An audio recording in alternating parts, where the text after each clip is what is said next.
We are here with Daniel from Naturloop. Daniel, will you please introduce yourself and your project? Of course, yes. Thank you, Anna.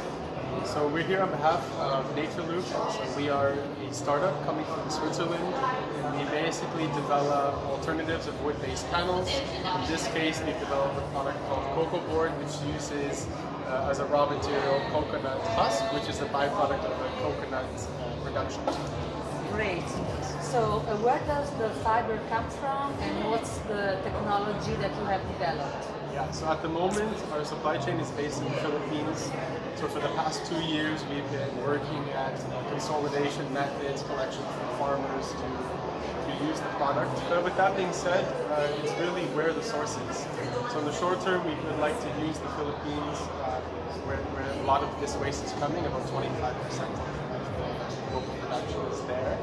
But in the future, we would like to establish production close to where all the product is, the raw material. In terms of production, basically we're following the principles, methodologies of wood panels. So like particle board production, medium density fiber board production. But because of the unique raw material, we do have some customization. So a couple parts of the line are customized towards the product, especially at the beginning, to treat the husk and break it down into different fractions and then adding it back into the product before it's pressed into this traditional panelized products. Super interesting. And where do you see the most, let's say, sustainability aspect, the most innovative sustainability aspect of your product? Exactly. So I would say first and foremost is because of the availability of the husk. So it's coming from the coconut tree. So from a land use perspective, there's a big benefit because you're not actually taking a tree from the ground, which is quite typical for fiber boards. So this is a big benefit in sustainability. But also on the, we talked about LCA, life cycle assessments, the raw material extraction. The use of the bio-based adhesive is a big, so basically really reducing this environmental impact of CO2 emissions. So we're using a tannin. Tannin is basically available in many plant and tree species, but in our case we're getting it from the bark of certain species. And the production for this is quite, it's not so intensive. It's quite a known process to extract this and put it back into the systems. Comparing to conventional adhesives using petroleum-based adhesives, you have a big reduction in CO2 emissions.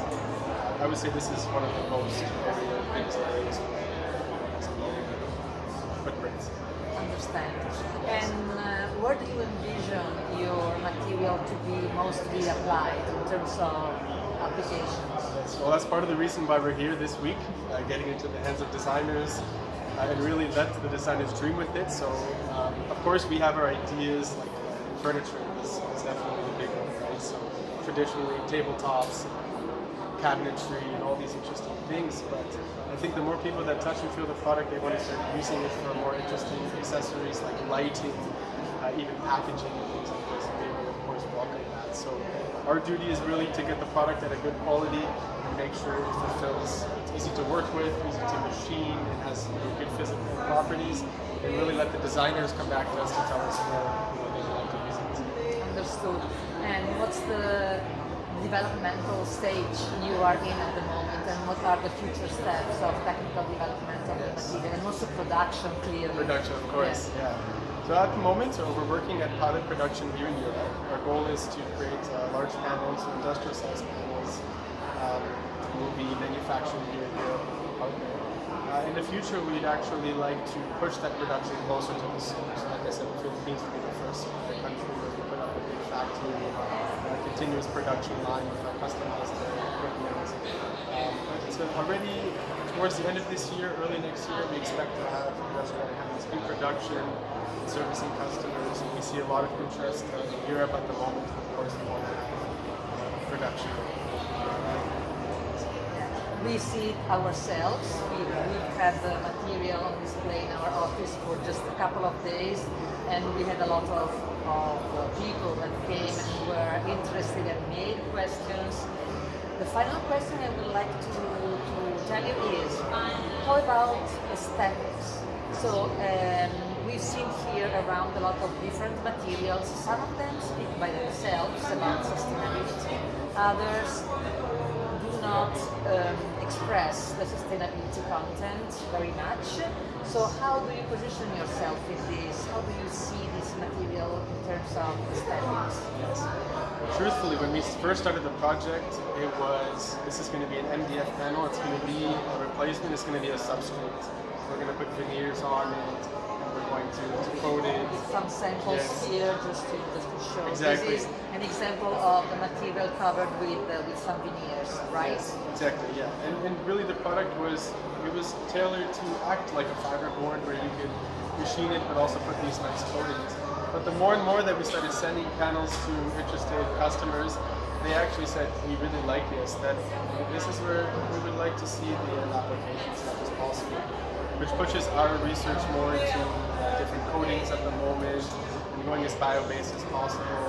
We've had a lot of people ask us if we could color it, and of course we like the idea, we would like to entertain this in the future. So I think with these natural materials, it's nice because it tells a story.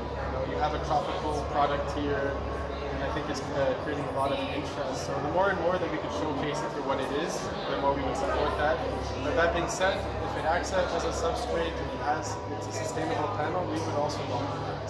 This is possible. No, that totally makes sense. So we are really happy to have you here, and I hope you enjoy this week. Yes. And okay, thank you very much for all the information. Thank you. And to you, thank you. Yay.